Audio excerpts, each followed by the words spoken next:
Welcome, everybody, to the H3 podcast. Today we have Steve-O, beloved by all, one of the most cherished and wonderful people on this planet, and we have a fantastic conversation with him. Before we get into that, I quickly want to thank our sponsor, ExpressVPN, and let you guys know that there is a new September release at teddyfresh.com. Let me briefly show you what we've got out. New color block hoodies. Boom. We've got this one. Here, let me zoom in a little bit for you.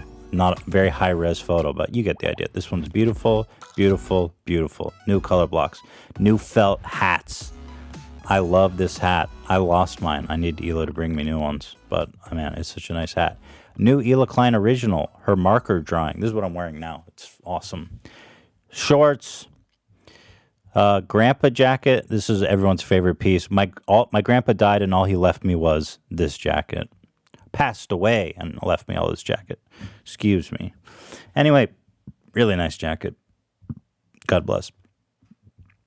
And then we've got some striped shirts and all kinds of colors. This is my brainchild, of course, which is a skeleton burning violently and then the lyrics to Friends on the bottom. So no one told you life was going to be this way. I mean, come on. Who wouldn't want that? That's my favorite piece. I mean, I made it, so maybe a little bit of a bias. Teddy Fresh crayons, shirts, puffy paint, yada, yada, yada. Just head on over to teddyfresh.com, peep out the new collection, and hopefully pick something up if you like it, all right? With that being said, let's jump right in to Steve-O. Today, your host, the Fresh Prince of Dead Air, brings you one of our maybe most cherished guests of all time, Steve-O, a man who needs no introduction at all, is with us here via the power of Zoom. And I do want to tell you, Steve-O, before we get into any conversation at all, Ian, can you please pull up Steve-O's wiki feet page? So it's customary here on the H2 podcast to rate our guests' wiki feet. Are you aware of wiki feet? Oh, wow, dude. I've heard about this. It's a like a foot fetish thing, huh? Yeah, and actually, I have to give it up to you, my dude. You have a pretty solid rating. Nice. A 4.53, so that's definitely something to be proud of there. It's crazy because on my podcast, which is, of course, called Wild Ride with Steve-O, I'm always barefoot, and I always get fucking comments about, dude, wash your feet. Your fucking feet are disgusting. Oh, okay, so that's like, it's my disgusting, unclean feet, which are responsible for my high rating, huh? Oh, that's going straight on wiki feet. Get me that in the middle. Yeah. Wow, I think you just lost some points. Oh yeah, I don't know, dude. Maybe my other foot, maybe the other foot will bring it up. Yeah, I don't know, man. Like, so Steve-O, I watched your new comedy special, Gnarly. Rad, thank you, man. It was horrific and beautiful all at once. It's on steveo.com for $10. Apparently, no streaming service would pick it up because it was just so obscene. Is that right? Basically, yeah. It has got a lot of dicks. Well, it has just my dick. It's got a lot of my dick. It's got a lot of heavy drugs, a lot of criminal activity, grievous bodily harm. I really get fucked up. So between those things, it was tough to get it anywhere. And then, frankly, with the, the platforms that, I think could have put it out, like Netflix, probably HBO and Showtime. I think that would be about it. And their position, I think, was that viewing Steve-O as a crossover stand-up comedian, not a pure lifelong stand-up comedian, that I'm not prestigious enough to give a stand-up comedy special to. And that absolutely drove me nuts, man. That drove me nuts because what I did with it, like, I don't think it's ever been done before to have fully multimedia stand-up comedy with because most comedians, I think their stories that they're telling aren't true to begin with, and in my case, not only are they true, but I've got the footage to like really illustrate the stories. And fuck, man, I just thought that between having the multimedia component and bringing the whole cast of Jackass together to do such awesome shit for it, that it was a no-brainer, a slam dunk. And like you said, I couldn't fucking sell it, man. So was there anybody? Was anyone interested in? They're like, okay, we can do this, but you have to remove all the dicks and the gore and all this shit, or was it all? Just passed? I never would have edited anything out, but it didn't come to that. Yeah, it didn't come to that, and I mean, honestly, I felt like Dr. Dre when I was watching his Defiant Ones series on HBO. He said that they had the Chronic, and he brought it to all the record labels and they all passed on it. And he's like, I knew it was fucking great. I think that's maybe why he started Aftermath Records, And I was like just so fucking pissed that I couldn't sell it. I thought it was just like such a slam dunk, millions of dollars. And I ended up putting it out on my own website, which in hindsight might have been fucking awesome too. It might have been completely rad because, and I'll tell you the business of it, I spent just to shoot the fucking thing, like $250,000 easy. Just the night in the theater, I forget what was it, 120, 170 or something, but I shot so many different things like to build into it, like that opening sequence, which I'm so stoked that when I was with you, we recorded the podcast last time, I told you, I was like, man, they're going to duct tape me to a side of a truck and I'm going to drive to Vegas, and we ended up doing it in Denver. So the opening sequence, you see me riding duct tape to the side of this truck all the way to Denver. And that plus all the other, special scenes we shot for it, it was a fucking $250,000 by the time I filmed it. Easy. And I figured it would have cost more than that. Yeah. Yeah. Right. Oh, and well, then getting it out on my website took it like over $300,000. Oh, wow. Yeah, because there was a lot in like promotion, hiring the publicist with the mixing, and then I bought the fucking billboard to promote it with, right with the Hollywood sign in the background. And then I fucking hired two cranes. I had a fucking construction team with 2 cranes and got me all up on the fucking billboard. So yeah, it was a lot, but thankfully I made my money back. Yeah, and some. Good. Like, thank God. like I checked it last night, and with having spent $300,000, like I've brought in $523,000 so there you far. Go. So so I'm in the profit zone. Thank God for that. Well, now it's all just money, and I think people, if they go over to SeaWorld.com and watch Gnarly, they're gonna be very satisfied with their $10. This man nearly died for this shit. Yeah, dude, I appreciate that, man. I appreciate that a lot. And my philosophy is that, that I really think anybody who does stream it from SteveO.com is going to be thoroughly happy with it. Because this project just marries all of my worlds together into one, And it's like, not only am I not fucking any wiser or I'm doing dumber shit than ever. Yeah. You know what, I was like, man, I was just wondering, like, when is he gonna get too old for this shit? Because your body cannot be getting stronger or more durable as you age, and the shit that you're doing in this is crazier than anything you've done. Right. At what point are you just gonna have to call it a day on this stuff? Dude, I've got the next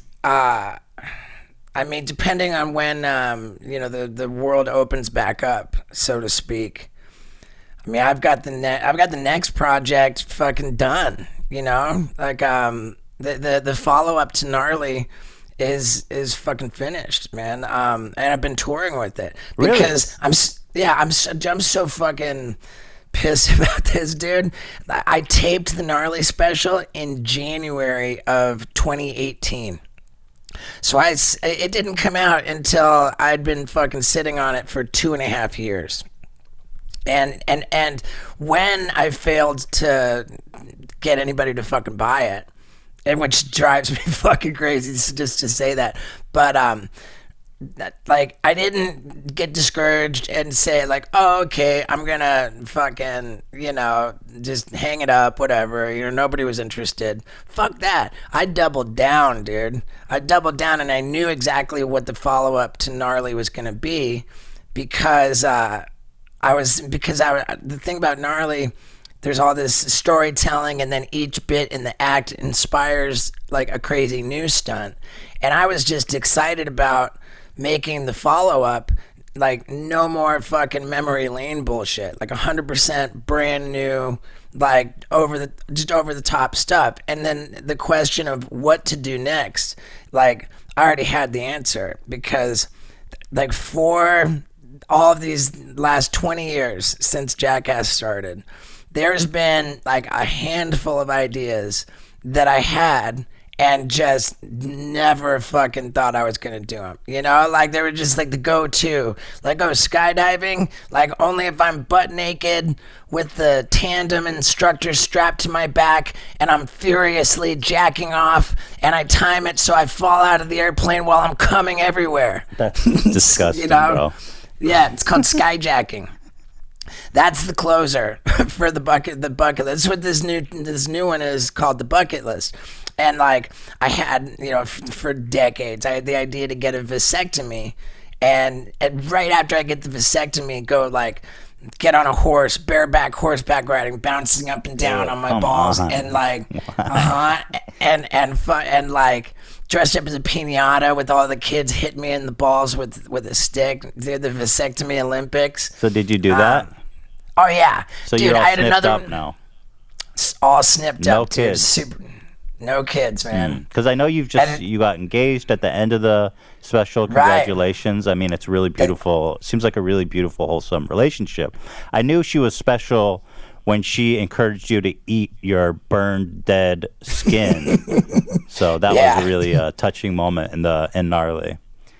Yeah, dude. Thank you, man. Yeah, she's definitely the one. And there was another moment, if I can interject, when she injected hot sauce into your asshole. I thought that was a really beautiful. I realized you guys were kindred spirits then as well. Yeah, for sure, man. I appreciate that a lot. Yeah, she never wanted kids. I don't want kids. It's fuck it, dude. We're all about animals. Yeah, dogs are great. We have 4 dogs. We have 2 cats. We've got 3 goats, like all right here at our house. I wanted to ask you about your animal rights advocacy, because it's always been something that stood out to me as interesting. You've lived such a crazy life. What is it about animals? I mean, of all the causes you could take up in the world, why is it that you're so passionate about animal rights? I think I can distill this down to a pretty bite-sized timeline. When I was at Ringling Brothers and Barnum and Bailey Clown College, I think it's pretty well known that my career began as a circus clown. And when I was in clown college, the public relations department for the Ringling Brothers and Barnum and Bailey Circus paid us a visit, and they said, some of you are going to be working for the greatest show on earth, the Ringling Brothers Barnum and Bailey Circus, and what that's going to entail is arriving in the city like a week in advance of the circus to do interviews, to promote, and when you're doing these interviews, some people are going to ask you about animal abuse, like with the elephants, all the tigers, everything in the circus. And if and when you get asked about animal abuse, you shut the fuck up. You have no opinion. You're a fucking clown. You fall down. You don't say anything. Like that's how I remember them kind of coming at us. And I thought, well, shit, the way that they're approaching this with us seems like it's really fucking shady, So if I could point to a moment where animal abuse and animal rights like first occurred to me, because I never even thought of it before that. And I thought, man, maybe the circus is fucked up. Then I went on to work in the circus, and not the Ringling Circus, but I worked in another circus that had 3 elephants and a tiger. And dude, the fucking circus owners were more terrified of their own elephants than anybody in the audience. The tiger went from its whole life from one box to another box, back and forth. And both boxes were like the fucking length of the tiger's body. I was kind of fucking upset about it, you know, like the elephants and I was like, fuck this. Then, you know, my last day working in the circus was my first day filming Jackass. It was just that, like, I washed off my clown makeup. I was with Knoxville, like they fucking filmed my last performance, and then I was off, you know, with Jackass after that. Once I had a platform, and I'm doing like talking to big audiences, I would bitch about the animals in the circus. I was like, fuck that, dude. I was in the circus, and fuck that, man. Those animals are abused. And so then, you know, when I went on one of my rants about the animal abuse in the circus, then the people from PETA reached out to me and said, hey, could we get you to say that for PETA? And I was like, fuck yeah, I'm an attention whore. You got a camera? I'm in. Right. And so I did that, and then I've never supported PETA on across the board, because they've got some wacky views, man. I don't back everything that they're about. But what I did was just gradually, kind of bit by bit, on an issue by issue basis, I became more in. You know, I was like, you know, I don't fucking, I won't wear fur because I don't eat mink, was my first thing. They said, oh, cool, we'll do an anti-fur campaign. And and then when I was so out of control on drugs and hallucinating everywhere with all and that was one of the most popular things from our last podcast, was the ghost stories, where I was talking about all the fucking crazy experience I had with spirit fucking ghost shit. And when I was like watching people walk around and walk through walls and all this shit, I was like so in love with the experience of it. And I was so interested to learn about like what the fuck was going on with the spirit world. And so there I am with all my drugs, piles of fucking coke and nitrous, all this crazy shit. And I'm researching spirit world, like watching YouTube videos. And I saw this fucking like Hare Krishna guy from India or something. And he's this wise guru, man. And he says, how can you expect to be saved if you eat meat? You know, and he was just like, you know, and I was like, right there, I was like, boom, fuck, I want to be saved. So, you know, so that was where I stopped eating meat, except for fish. And it just came more and more, you know, the more when I got sober, like if I could make decisions based on kind of just being compassionate, then that helped build up my self-esteem. You know, like I had it pretty low, where I was, you know, just kind of, you know, my life was not good, and I built myself back up by making decisions that I could be proud of, and a lot of that was just turning my attention to animals. Why is it that fish always get the exception? I always wondered that. Me too, man. That was when I first decided, but I'm going to keep eating fish. It was because I said, well, eating fish has to be cool because fucking Jesus was a fisherman. You know, I no longer believe that Jesus had fucking anything to do with fish or fishermen or fishing. But I gotta say that I went back to eating fish. I was vegan for, I was vegan for years. And then I went back to eating fish for a couple of reasons. Number one, I think it's good for me. Number two, I've got all these animals that I can't feed a vegan diet, you know, and so giving fish to that's all my, you know, the dog food, the cat food. I limit it at fish. And I'm like, what am I going to feed the fucking fish to my pets and not eat it myself? I think it's good for me. And so it is good for you, yeah. I find that a lot of vegetarians there's this one, like Kurt Cobain line. He says it's okay to eat fish because they don't have any feelings, you know? That's not true. They did. Yeah. They totally have feelings. They totally have feelings. They totally have... Yeah. They have families. They have fucking emotions. I believe all that. But what helps me a little bit is that the most horrifying of all is factory farming. Right. It's just factory farming with the eggs and the chicken, just the conditions that they have animals living in farms is awful. Yeah. And with wild caught fish, in my view, that fish had a great life, just roaming around, swimming in the ocean, and then it got fucking caught and it, it had its death. Everything dies. But, I think death is pretty easy in the grand scheme of things. It's going to happen anyway. It's how you live that's important. And I like to think, even if it's naive, that the fish that I eat had a good life swimming around, Yeah. I think that's a fair observation. Is a guy like you afraid of death, I wonder? Because you skirt by it. Yeah. No. Are you really, though? Are you really, totally unafraid of death? I mean... I'm afraid of suffering. Yeah. And I think I think the actual being dead has to be okay. Otherwise, we're really fucked, Yeah. I can't subscribe to an idea that being dead is a bad thing. Being dead is not. Sure. Death itself, I'm not worried about. It's like the idea of prolonged pain and suffering. Yeah. And even more than that, I think what's terrifying is I'm not going to be here anymore. You asked a big question, and mortality is... It's not necessarily, I'm going to be dead, but I'm not going to be here anymore. Like we have as humans, we have only one instinct, which is to survive. Right. And we have only one guarantee: we won't survive. Mm-hmm. So wait a second, hold on here.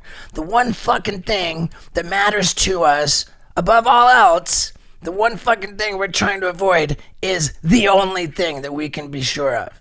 So this is some kind of a fucking catch-22 prank on us. What the fuck is this human experience but a fucking awful joke where the one thing we're passionate about is the only fucking...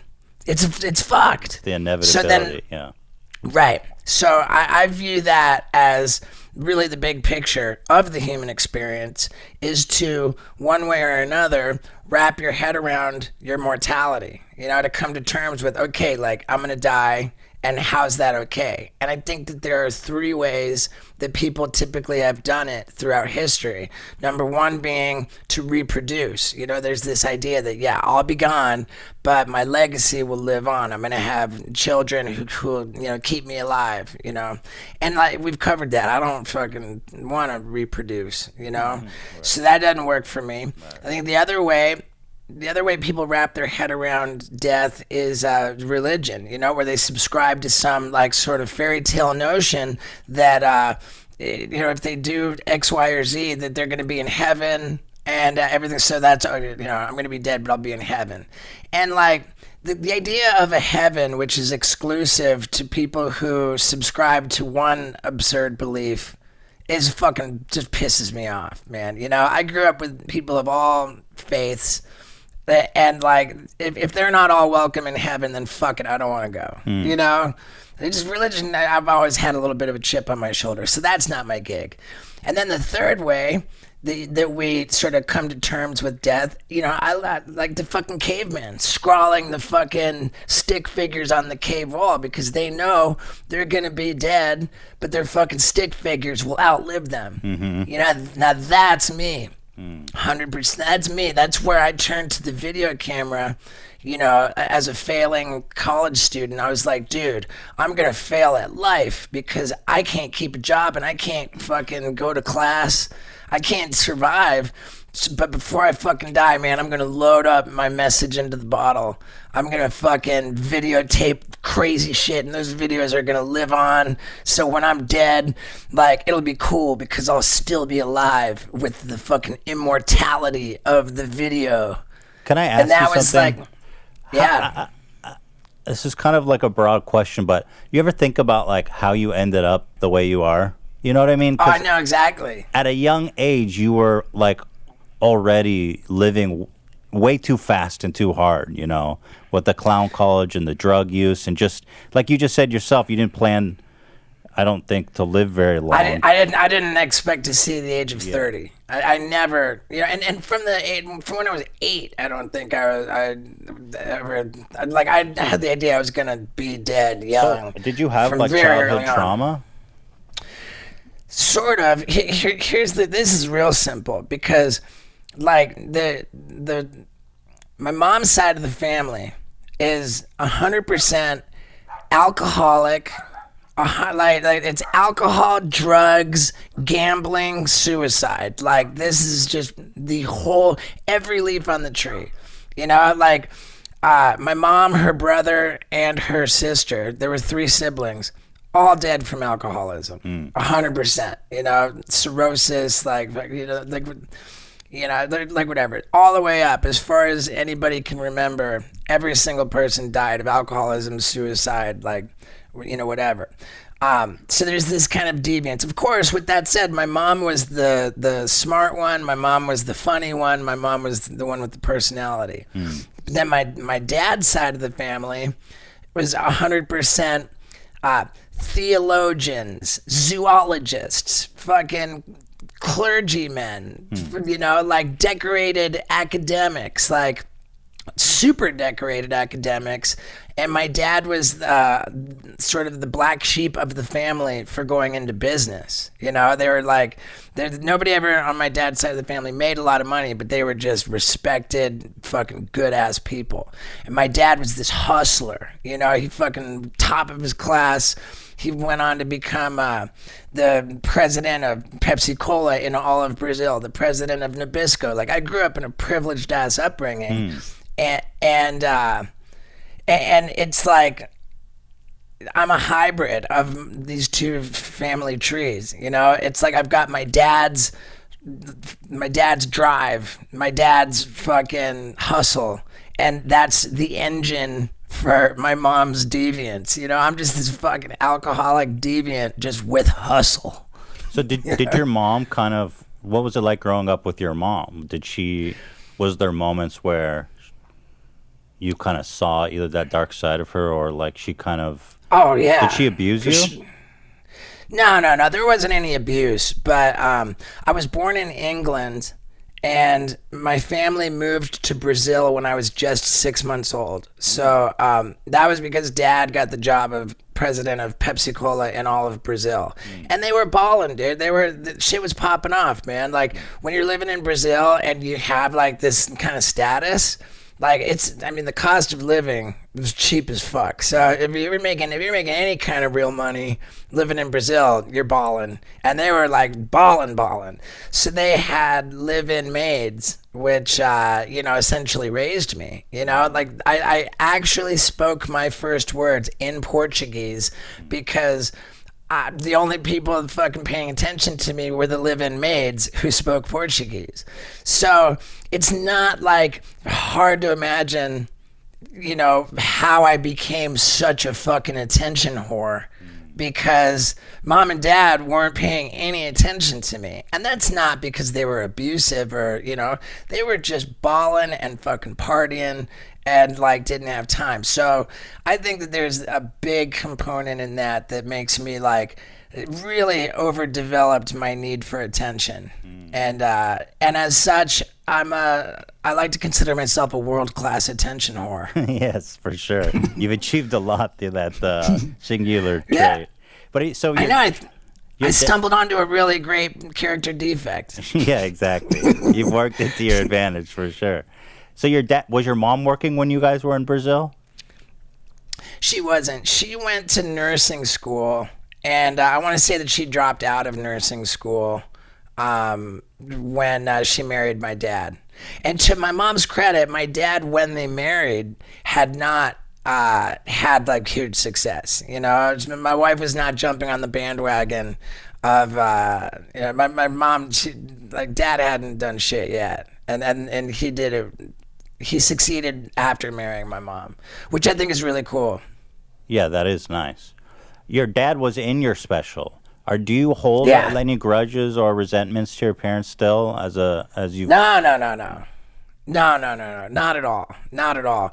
And with my dad, it's so rad to me that my dad didn't jump on any bandwagons with me, just kind of figuring things out. Like, I had this crazy dad wasn't supportive of me dropping out of college.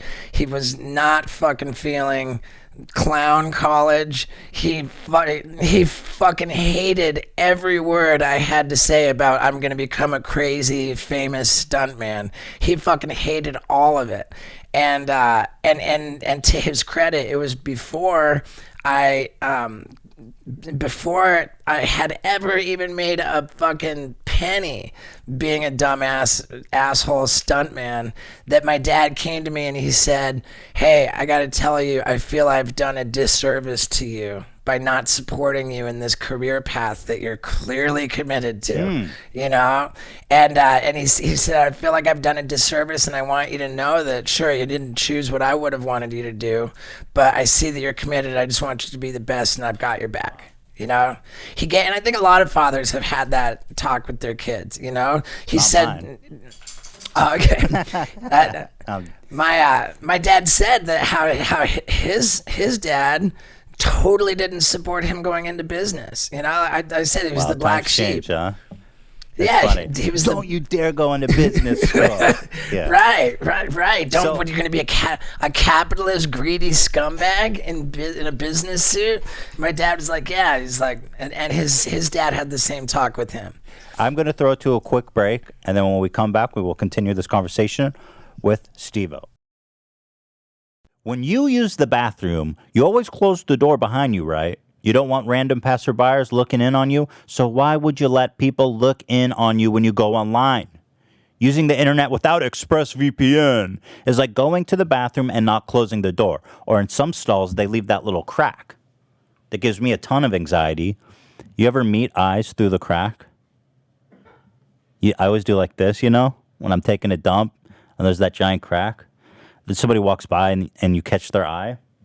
That's fucked up, and ExpressVPN closes that crack for you. Did you know that your internet service provider like Comcast or Verizon knows every single website you visit, Ian? Did you know that, Ian? Yeah, be careful. And what's worse is they can sell this info to ad companies and tech giants who will use your data to target you. ExpressVPN puts a stop to this. It creates a secure, encrypted tunnel between your device and the internet so your online activity can't be seen by anyone. I use ExpressVPN on all my devices, and it works on everything. Phones, laptops, even routers. So everyone who shares your Wi-Fi can still be protected even if they don't have ExpressVPN. And the best part is using ExpressVPN is as easy as closing a bathroom door. You just fire up the app, you click one button, and bada boom, you're protected. ExpressVPN is the world's #1 rated VPN by CNET, Wired, The Verge, and countless others. So, if you're like me and you believe your online activity is your business, secure yourself by visiting expressvpn.com/H3 today. Use my exclusive link, expressvpn.com/H3, and you can get an extra 3 months for free. That's expressvpn.com/H3. Welcome back. Real quick, Zach, you had a question for Steve-O. Yeah, I loved your new special, Steve-O, and I grew up a Jackass fan. When you put that condom full of weed in you, how did you not die from that? That was insane. Okay, go ahead. Yeah, well, again, thank you so much for watching it, dude. I love everything about that damn Gnarly special. And, the idea for the drug smuggling bit, where in the special I get arrested for international drug smuggling. It came from staying at this chick's house. There was a period when I first moved out to LA where Chris Pontius and I were both completely homeless. And we had this running competition to see who could stay homeless the longest, despite the fact that now we were earning enough money to be able to rent an apartment. You know, it was just this funny game that we were playing. And at a certain point, we were both staying at this girl's house. She was out of town. We were house sitting, taking care of her dog, which was this little 10-pound, like, fucking terrier, whatever.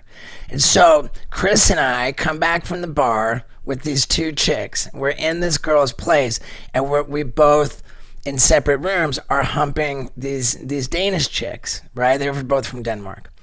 And as per usual, I had this little habit where I took off my soiled condom and, like, would tie it in a knot and, like, you know, I would, like, swirl it around, be like, woo, yeah, you know, and I would throw it, right? Like, so I did that in this girl's house. I threw my tied in a knot rubber through it, and then I'm whatever. At the time, I was smoking a cigarette, and I remember seeing the little 10-pound dog come running into the room, and it runs out of the room, and I'm like, oh, okay, you know, that's but then after I get done with my cigarette, I get up and I look on the ground. I'm like, where's the condom? Like, it's not here, and I'm thinking, oh no.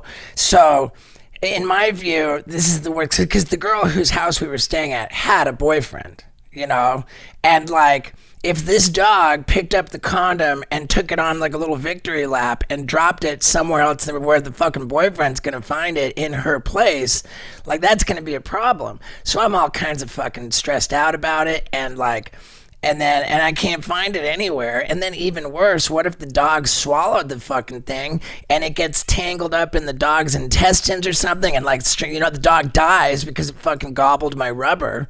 So I was, like, the rest of the time at this girl's house, I'm, like, walking the dog. I'm, like, you know, like, checking you know, when the dog poops. I forget how long it was. It wasn't too long, but I woke up from a crazy drug bender at, like, fucking 6 p.m. or something, and right next to the bed I was sleeping in is this piece of fucking dog poop, which just morphed into my rubber. You know, it was like half log and half yeah, and like I grabbed my camera and fucking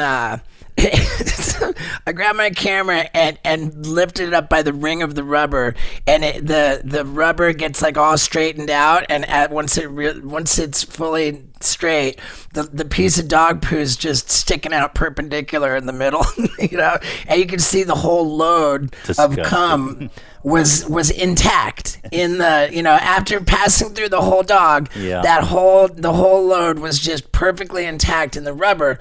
And you know, I put it out on my first DVD, which I actually just uploaded into this video library at stevo.com. When you see the first Stevo Don't Try This at Home video and Career Ender, that's on there.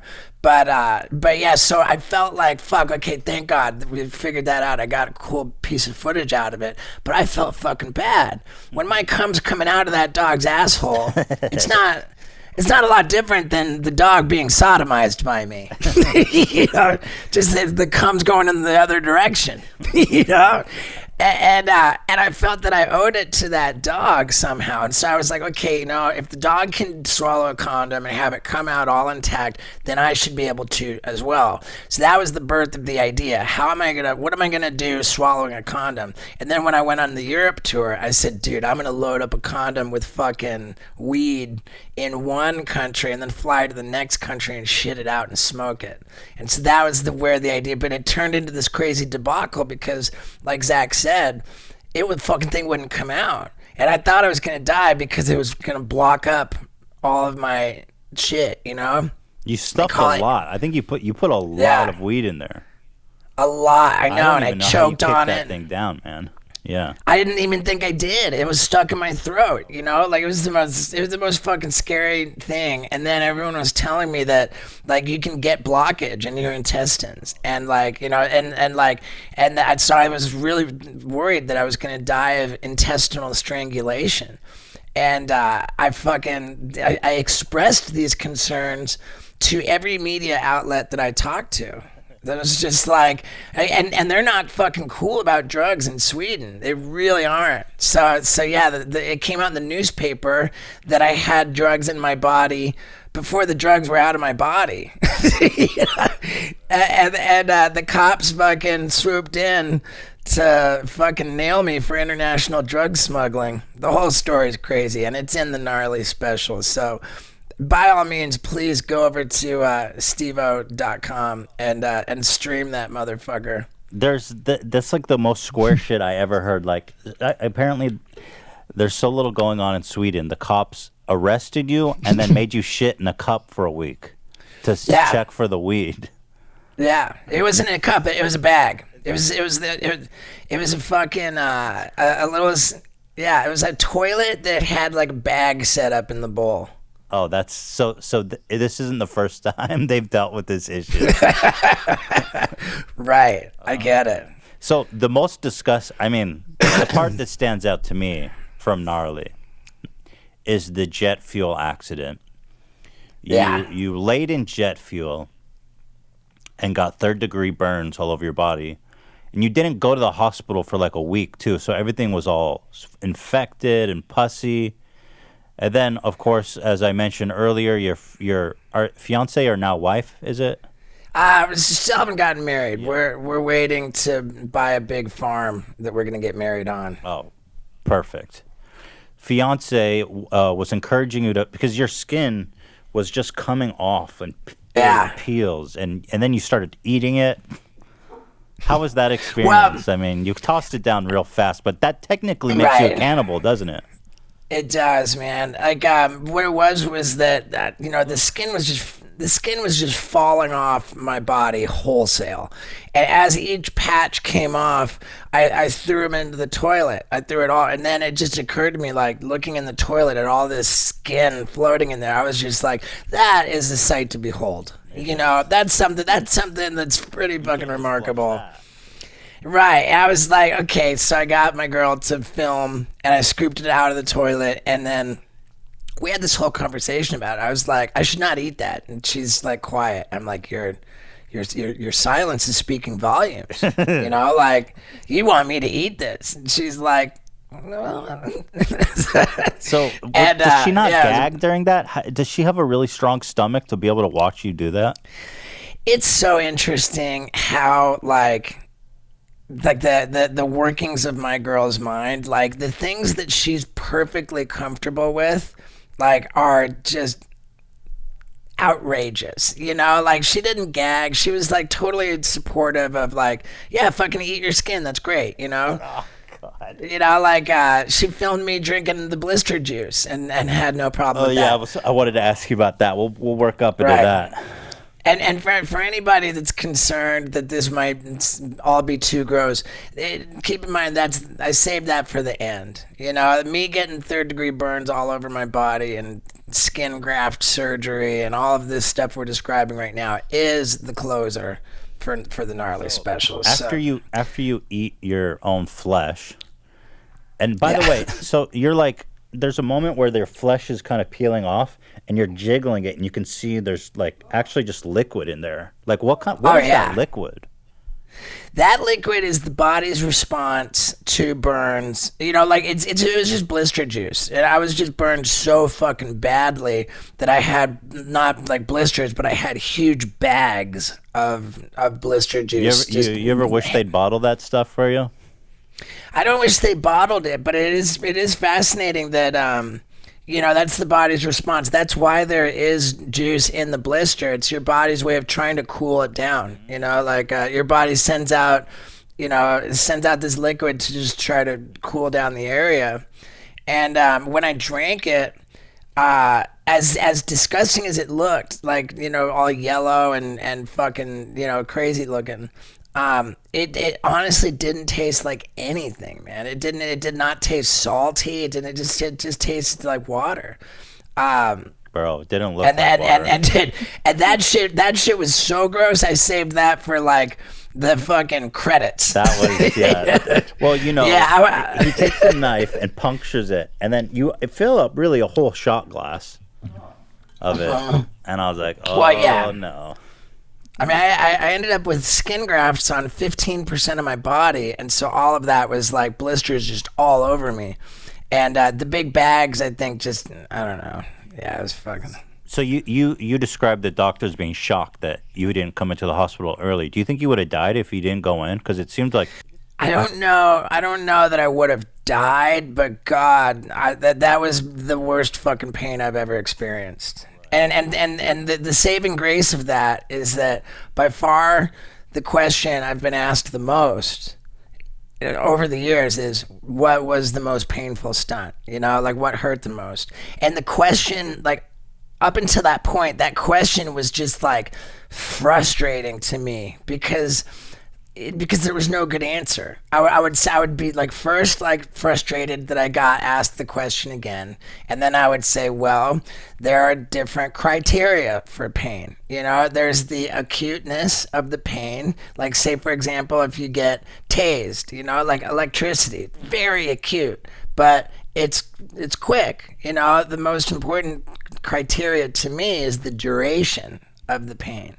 You know, like pain that lasts for like, you know, a week or 2 weeks is, you know, way more upsetting to me than, so there's all these different criteria. And then when I got the 3rd-degree burns like that, it checked every fucking box, man, because the shit, like, I mean, even after I had the skin graft surgery for yet more weeks, it was fucking unbearable pain. You know, like on the level of acute pain, duration, like I went on a whole like tour of burn units after that. And I heard over and over that people who have been shot like with guns, and, you know, and or stabbed will all say that that's nothing compared to 3rd-degree burns. Like universally, 3rd-degree burns are known as the most fucking horrific pain. And so I have an answer to the question. Now you can ask me what hurt the most. And I'd be like, yeah, man, fucking fire angels. Yeah, fire angels for sure, bro. You know, it's funny because you seem so happy before the prank went off. You're like, fire angels, let's do it. Yeah. Yeah. Would you not do it, or would you do it again? I mean, dude, that's the thing. Like, if I knew that was going to happen, it would be a really tough decision to go through with it. You know, thank God time doesn't operate that way where you can go back, because like, I mean, I wouldn't trade it for nothing. You know, let me show you right here the t-shirt that I was wearing. I'm gonna fucking break the fourth wall a little bit. Like, I was fucking wearing. Nice. Yeah, dude. I mean, that's a prized possession right there. Yeah, I remember when you stood up, the whole back of your ass was burned off like a comic book or some shit. Yeah. Another anecdote from Gnarly is that when you were protesting SeaWorld, you climbed up on this crane and were shooting off fireworks, and the city, the response was so insane. They sent like SWAT teams and like 20 officers and fire department and 80, helicopters. Yeah. 80 firefighters. Why? I mean, what? And then a SWAT? Why would they send a SWAT team? It's a really good question, man. Like that doesn't even make any sense. Well, it doesn't make any sense, but I mean, I think that the explanation is that because the crane was 150 feet up in the air, that it was impossible to tell who it was climbing up on that crane or why they were climbing up on that crane. And the backpack that I was wearing, you know, which had my inflatable killer whale and, you know, other, you know, my fireworks and stuff. Maybe I was some kind of a terrorist. I don't know. Yeah, maybe. I guess the times were a little wild. Yeah, it follows that it would have made some sense to do a little bit of investigation before deploying so many first responders. But, you know, what can I do? I can't second guess it. And I deserved all the trouble I got in for that. I legitimately felt fucking awful. Well, my question is, I know they sent you a bill, so I was just wondering how much was the bill? I approached it as my investment was in the attorney. You know, I think I I got like the most impressive attorney that I could get in that situation, and the attorney ended up costing more than the bill for the restitution. Right. Because I think that had it gone in front of like a trial jury, you know, and the obvious question that would, you know, require an answer is the very question that you just asked. Why the fuck did they need a SWAT team? What was the purpose in 80 firefighters? Like why the helicopter? Why all this? Like, you know, that was such an overblown, overkill response. And I think that when it came down to, you know, what's called arbitration, where they actually figure out like what should this asshole have to pay, I think that the overblown response would really be under the microscope. And so I'll go ahead and tell you, dude, I spent $20,000 on the lawyer, and he got the restitution at $14,000. Damn, that's not bad. It's not bad. Yeah, like you could argue, I gotta say, you could really argue that was fucking totally worth it, man. You know, that's amazing. That's amazing work for $20,000 from that attorney too. Yeah, and given how much fucking press there was, you know, like, you know, it's not press that looking back on it I'm particularly proud of. You know, it was fucking idiotic, even though. When and it was like there were rounds of press. There was when it happened, press all over the world. Then they fucking sentenced me to 30 days in jail, and that was headline city. The fact, like, Steve-O sentenced to 30 days in jail for fucking Shamu, you know, fucking protesting SeaWorld. It was a little bit of a fucking total score, but to anybody who really looked at what it was just so dumb. Doing it where I did it, it had nothing to do with SeaWorld, you know, like it was nowhere near SeaWorld. It was all the first responders. I was blowing up fireworks in Hollywood, like during a drought, like, you know, with the hell, it was an asshole move. And I was on probation for 3 years. I was on probation. And I had to do all kinds of community service. They let me do community service at animal shelters and for this Humane Society program where I went around underserved neighborhoods signing people up for free spay and neuter for their pets. So I was in fucking heaven with my community service. That's great. Yeah, it was killer. You were sentenced You were sentenced 30 to 30 days. days, but what did you serve? Like 5 hours? How did that happen? 8 hours. 8 hours. Yeah, I was dude. They let me film turning myself. Dude, I showed up at the fucking and then, dude. Thank God that I made my Gnarly special multimedia, because everything I talk about throughout the special, you actually see, you know, the footage of it cut in, and I think it worked so well. But I showed up at the fucking. What do you call it? The correctional facility, the Twin Towers jail, to turn myself in for my 30-day sentence. I climb up on the fucking correctional facility fucking sign and do a backflip off of it. Like, just like, yeah, here I am. I go in there and I'm like, here I am. I turn myself in. They let us film the whole fucking thing. Like how we went, how they weird. like they let us film them handcuffing me and leading me into the fucking jail, which I cannot fucking believe. And then they basically took my picture and let me go. I mean, it was 8 hours from when I showed up at the jail to when I walked out of the jail. And the reason for that is two things. Overcrowding, you know, like they don't even want, I shouldn't say they don't want, they don't have room to keep anybody who's a non-violent offender. Basically, and then on top of that, there's no upside for the jail in having a high-profile inmate. There's just no upside. Like anything like bad happens, like they view it all as liability and downside. So yes, they let me out in fucking 8 hours, which to me was hilarious. So what was the 8 hours like? What did you do in those 8 hours? Mostly it's just being processed in. You know, like you're in a holding cell. You know, you're waiting for them to like get your fingerprints and at one point I was picking out a book I was gonna read. Getting ready to settle in. Yeah, they were, and I knew as well that I was going to be in protective custody. That's what it's called when you're a high-profile inmate. They don't want fucking to deal with any bullshit of you being attacked or anything. And so and from back in the day, it was my second experience in that same sort of high-profile jail situation in the same facility, because when I was arrested for the other thing, and I was facing 8 years in prison, I showed up in there, and they pulled me out of my cell. I had just gotten my back tattoo, and they pulled me out of my cell to take pictures of me. They were giving me boxes of cookies. This is back in 2002.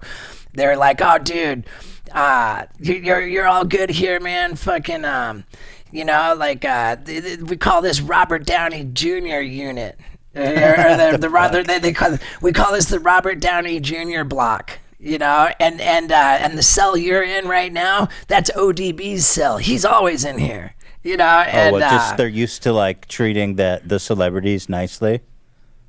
I mean, I guess so, pretty much, man. They were really cool to me back in 2002, and they were super cool to me in whatever it was. It was December of 2015. What did you almost go to jail for 8 years for? Man, it was fucking awful. And, this is in the Gnarly special where I talk about how I got arrested for stapling my balls to my leg. Right. But in fact, there were two charges. One was felony obscenity, because this was in Louisiana. And in Louisiana, there's not counties like there are in the States. There's parishes, and there's sort of religious overtones, and the New Orleans is this wild Mardi Gras party out of control. But once you get outside of New Orleans, Louisiana's pretty fucking crazy in the way they operate. And I had a show outside of New Orleans in Louisiana in 2002, and during this show, a couple things happened. I stapled my ball sack to my leg, and as I did this, and this is with the old tour, which I promoted by saying, "I will be drunk and on drugs, or your money back." Yeah. Yeah, or your money back. And every show on stage, I would get drunk, fucking on stage pounding tequila out of the bottle. I would have audience members fucking chugging bottles of tequila. It was a fucking liability central shit show. And I was on drugs every time. And as I was covered in blood, every show I was covered in blood. I was barfing all over the stage, because I would break a light bulb over my head and slash my tongue, so I was bleeding all over myself. This was every night. It was every fucking night, and I would staple my balls to my leg during the show. I'd be set on fire. I'd be pissing into a cup, and I'd be like, "Who wants to drink my piss?" And people would be like, "Yeah." No. So I'd bring people out. Yeah, people would be jumping up and down. Who wants to get kicked in the nuts, dude? It was a fucked up circus, dude. And at one point, at the point that night in Louisiana, when I was stapling my balls to my leg, I just happened to say into the microphone, I said, "This is not art. This is strictly to be offensive." I don't even know why I said that, because it's totally art, And somebody in the crowd was videotaping, right? Now, it wouldn't have been a big deal, the stapling of the balls to my leg while I was covered in blood, saying that I was just trying to be offensive. But at another point in the show, that bottle of tequila that I mentioned, I had it sitting on the stage, towards the front of the stage. And at one point, somebody kind of crawled up onto the stage and grabbed the bottle. Now, the bouncers noticed this happening. They fucking zipped over with lightning speed and fucking incredible efficiency and fucking got that bottle back from this person. I was impressed by the bouncers' response to this theft of my tequila bottle. These bouncers, as it would turn out, were football players for the local college team, which I think was a pretty successful college team. Well, in any case, these huge bouncers these huge bouncers impressed me. So I, just off the cuff, impromptu, Yep. I said to the crowd, these bouncers are fucking badass. Who wants to try to run across this stage past the bouncers? Oh, God. We'll call it British Bulldog, and they're ready to fuck somebody up. Who wants to try it? You know? Down, the bouncers were all into it. Yeah. They were down, man. They were super down, and everybody wants to do it. But this one kid was just jumping higher than everybody else. He was just all excited, and I just could see the kid's excitement. So I said, "You." The kid was like, very small. He was, I think, 19 years old. And I orchestrated the whole thing. So the kid lines up, and I said, I'm filming it. I said, "On your mark, go." Whatever. So the kid runs. It was pretty anticlimactic. The kid just ran right into the bouncers and they grabbed him, right? But as an afterthought, sort of, and clearly on the bouncer's own initiative, two of them together, they lifted this kid up in the air and fucking body slammed him on the stage. Whoa. And like they body slammed the kid like largely onto his head. And the kid was knocked out, Whoa. unconscious. He was just twitching on the stage, Holy unconscious. shit. I think he was like bleeding out of his ear, it was a fucking pretty bad scene, man. It was a pretty bad scene. And the whole purpose of the clowns in the circus is for when somebody falls off the trapeze or whatever, the clowns are supposed to run in and divert attention. That was like the whole purpose of clowns, the show's got to go on. The clowns come in, be like, "Hey, we're good. Yeah, we're all, so I've got this like built in, the show must go on." And so, dude, the kid's twitching on the stage, and I say into the microphone, or whatever, the kid's being loaded into an ambulance at that point. And I go, "That kid's on a stretcher being loaded into an ambulance. Is that what we came here to see?" And everybody's like, "Yeah!" It was just not good. So the kid who... The person who was videotaping this performance was, felt like, okay, I've documented something with this camera that's probably and they gave it to the news. Then when they gave it to the news was like, "Oh, well, this isn't as much of a news story as a crime." And then the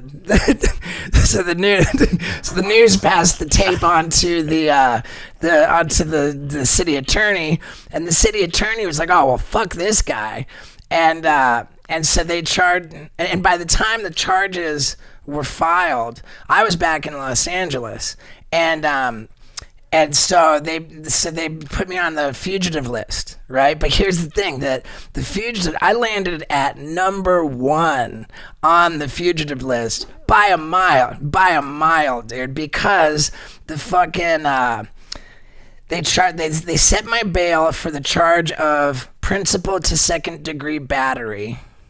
It was a felony for orchestrating the thing where the kid got slammed on his head. And they set the bail for that at $200,000. Wow. Or was it $120,000? 1.12, $120,000, I think it was, or 1.2. Yeah, I don't know. Something like that. But they also charged me with felony obscenity for stapling my balls to my legs. It's the parish, and they're like, How this is that obscene. a felony? A felony obscenity? I've never heard of such a charge. Well, right. I mean, there have been notable charges. Jim Morrison was charged with felony obscenity in Florida, I think, for showing his wiener on stage. Lenny Bruce was charged with felony obscenity. 2 Live Crew was famously charged with felony obscenity. So that charge added me to the list of American heroes. Fantastic. Yeah. And right, and they set my bail for the obscenity charge at a full $1 million. Jeez. So I landed on the felony fugitive list with like 1.2 million or 1.12 million, I'm not sure which, dollar bail. And that's the highest bail. I was number 1 on the list. They scooped me up and took me to the LA correctional facility. And I want to mention too that that's like a little fucking morsel of this juicy ass book that I wrote, right? And I've got my book. Not only is it just a crazy book, but it's a really fucking great book as evidenced by the 5-star rating that it's maintained on Amazon, right? I love just this book is so beautiful and fucked up and crazy. And if you buy it from my website, stevo.com, every copy is personally autographed. And I love getting my book out there. I love to get my book out there, and my new Gnarly special. I love that too. You fulfill them directly. How is it you're able to sign each one?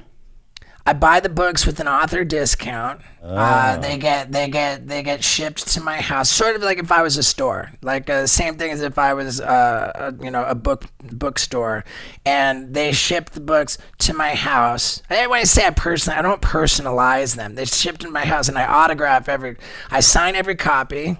I spent a lot of time signing, and it's rad for, I sign every copy, and then my dude brings the books to the UPS and ships them to our fulfillment house. So, what is the name of the book? Steve-O, Professional Idiot, a memoir. Wow, beautiful. And that's on Amazon? I'm going to buy that right now. I'm going to buy it right after this. Yeah, I wouldn't buy it on Amazon. I'd buy it from stevo.com so you could have it autographed. You want to have the autograph copy, but for you, my brother, I'll fucking make one out. Next time I see it, dude, I'll give you. I would love that. I'll give you a special one. So here's what I'm going to encourage everybody listening to do: go to stevo.com, buy Gnarly for $10. It's going to be an absolutely mind-blowing hour special. And then when you're done Zach, can Zach chime in again and just Zach, do you have an endorsement for Gnarly? My jaw was fucking dropped. And I've seen a lot of crazy shit in my 22 years of life.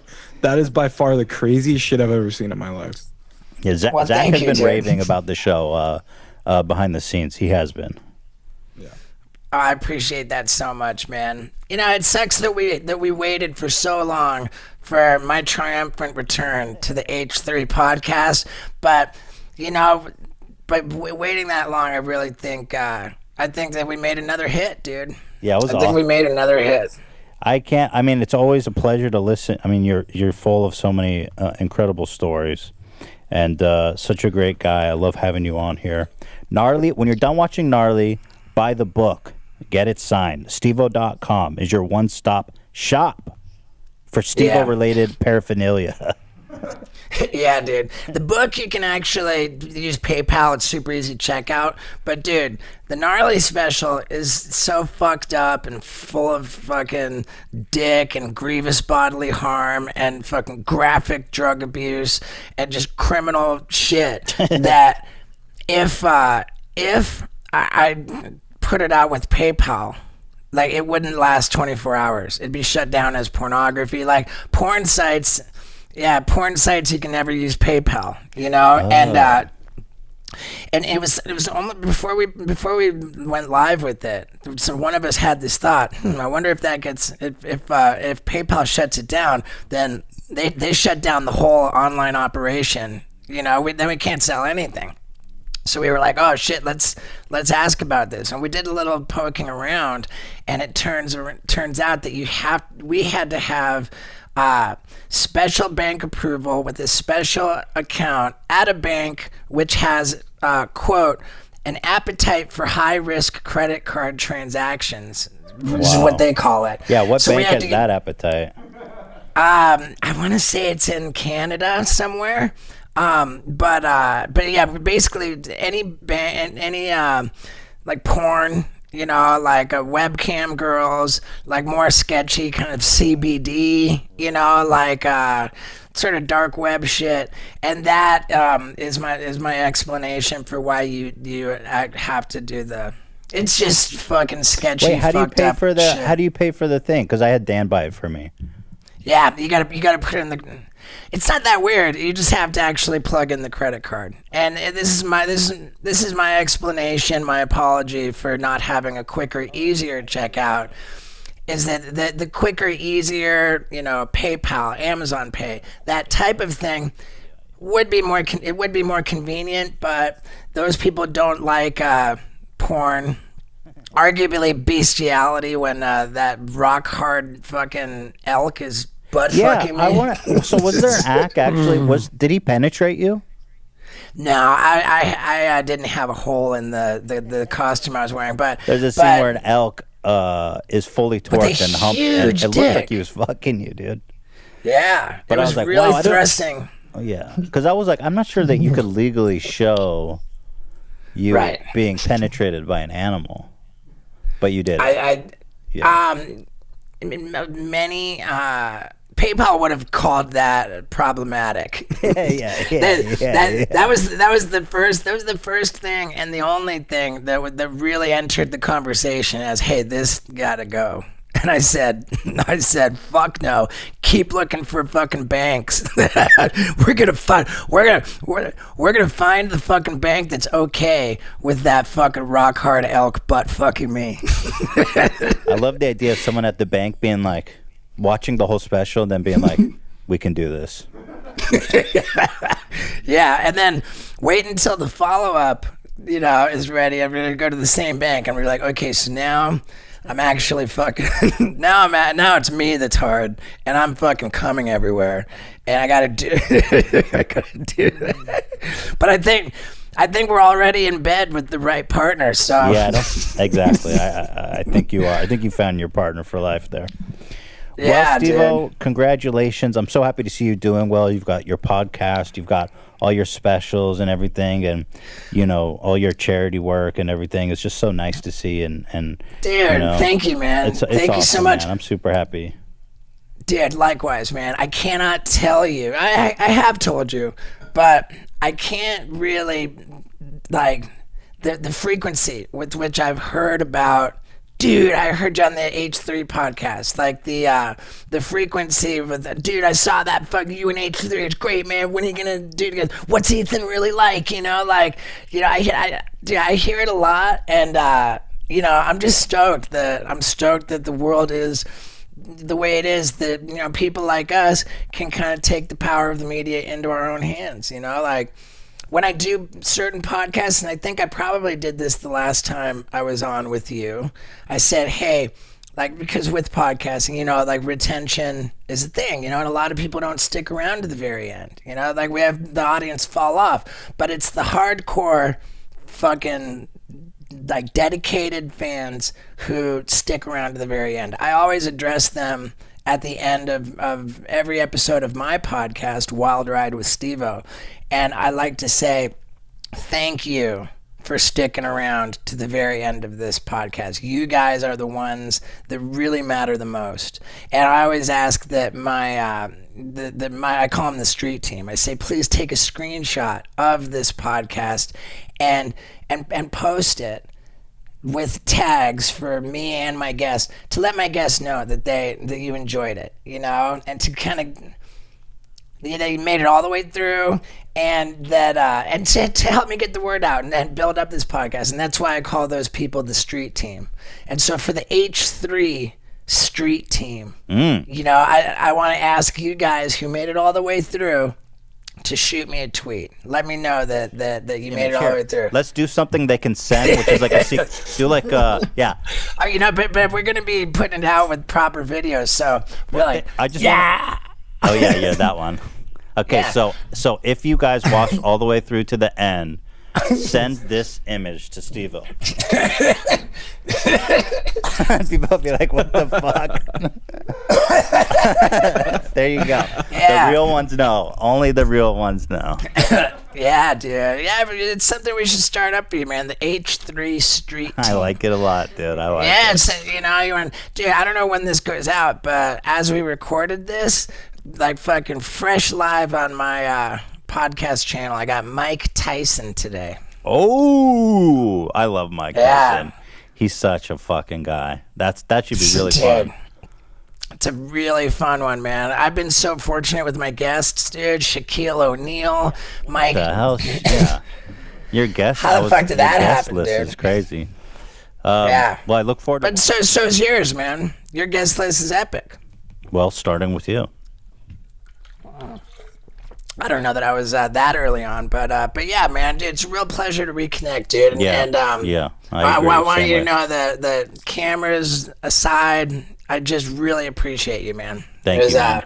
We've made some of my favorite content together. I mean, we were talking on the phone, I don't think there's any other YouTube video where they've successfully cut somebody's nuts off and the video's still on YouTube. So we hold that distinction together. Demonetized, but still there. It's still there. That's what matters. Yeah, it's still there. Yeah, dude. My YouTube channel is not big on monetization. Oh, yeah. But still there, right? Still there. It's still there, dude. That's right. Have you got your diamond plaque yet? How far? No. The thing is, we pivoted. We don't really post on the main channel anymore, so. Right. So, no, we're not on the diamond path. Dude, I'm still fighting the fight, man. I'm on both channels, but I'm more regular with the podcasts. Yeah. In any case, I think we've what do you call it? Digressed. Yeah, we've digressed. We've digressed into personal conversation. We should leave the street team to their business, their hard work of promoting our shows. Yes. And they've got a gnarly comedy special to watch and a book to read. Yeah, you guys should click off and get on that. I agree. Yeah. All right, Awesome. Steve-O. Take care, man. Appreciate you, buddy. Thank you, brother. All right. Yeah.